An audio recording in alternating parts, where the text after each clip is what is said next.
So today I'm going to be filming a very random recipe that I actually thought of, which is bibimbap.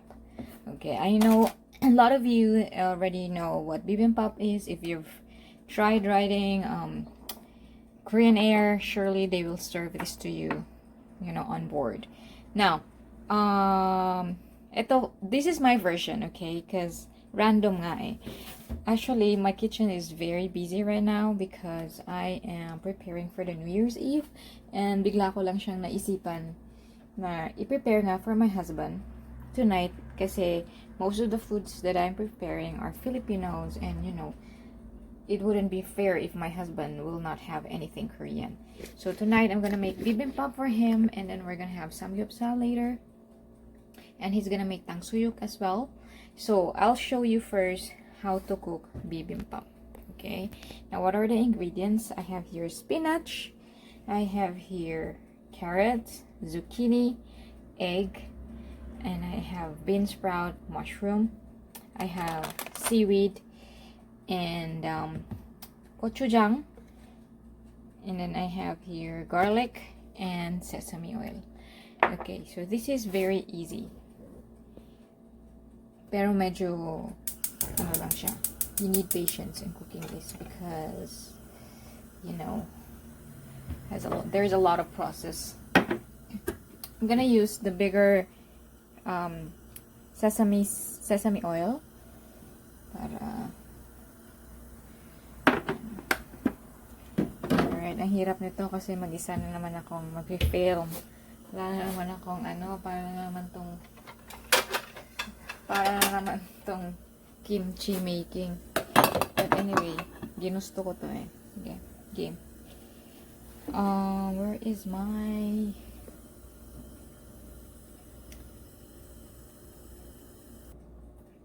Okay, so pinatay ko muna ang apoy dahil medyo malakas pa lang usok ng sesame oil. Okay, nilutuin mo yung mushroom. I'll cook the mushroom first.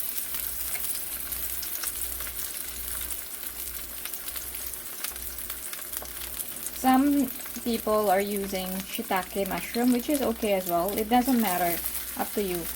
Bibimbap actually is a mix of vegetables. It was invented or discovered. They discovered how to cook it during the war because the soldiers, yung wala silang enough, not only soldiers but also the civilians, they didn't have enough resources or money, for food. So what they did, nag-invento sila ng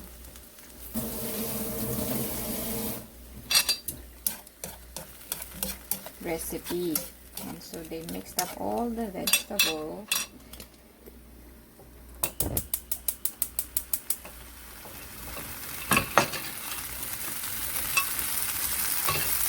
Promise, besh, ang hirap pag walang naghahawak na camera.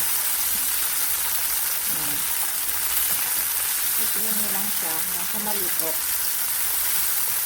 And then right after that,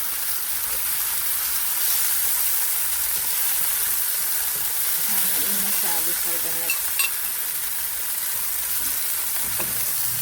Sorry for the exhaust fan, okay, because sabi siya nausok, I need to mag-alarm yung aming fire alarm.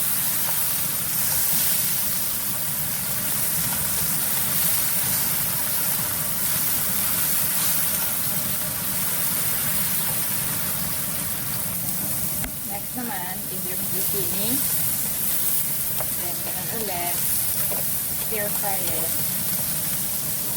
Put a little bit of salt. Pinch of salt. Okay. And then we're gonna assemble this later.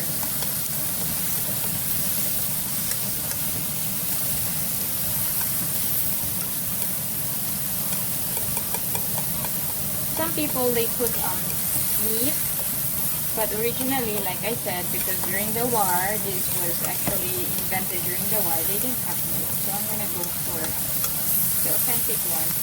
Although And you know, also the reason why is because I am cooking a lot of meat for dinner tonight for New Year, so I think this will be good balance for my husband. Next is the carrots. So I'm gonna be using this truffle spray. Yan, pang-paarte lang. Okay. And then put a little bit of salt. Sorry, yeah, it's not gonna be as good as the quality of film is not as good as the other videos because mapulo ang aking kamay. Talagang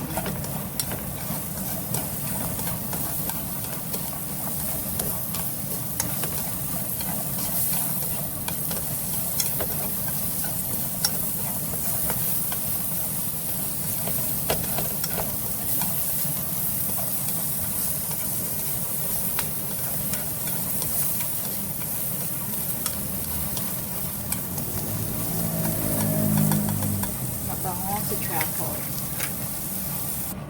So now I am actually boiling water to blanch this bean sprout, and then we're going to assemble it already after that. Okay, saglit lang. So ayan. Next is the bean sprout. So we need to blanch that. We're good to go. So here it is. Ayan na, ready na sila. I'll open the seaweed later because my husband's not here yet. So we will assemble later before he eats, and I'll show you how the sauce is made and how you're supposed to assemble it. Okay? I need to go back to my other medianoche handa. Okay? See you later. Okay, so now my husband is gonna show us how to assemble it. Okay, so there's the rice, and then he's gonna put something, the vegetable, a little bit of everything. Depends on what you like. Yeah, you don't have to put everything. So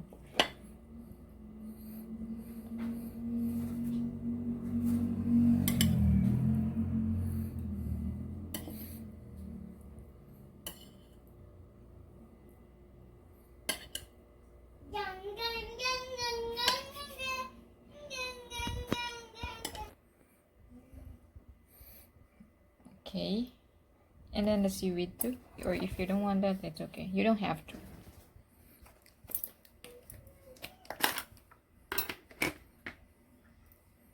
Pasensya na sa setup kasi New Year so hindi siya cooking show. Okay, so you're gonna put the gochujang. How much gochujang are you supposed to put? Just 1 spoon. Okay, it depends on how spicy you want it to be. But this is the average size. And then the sesame oil.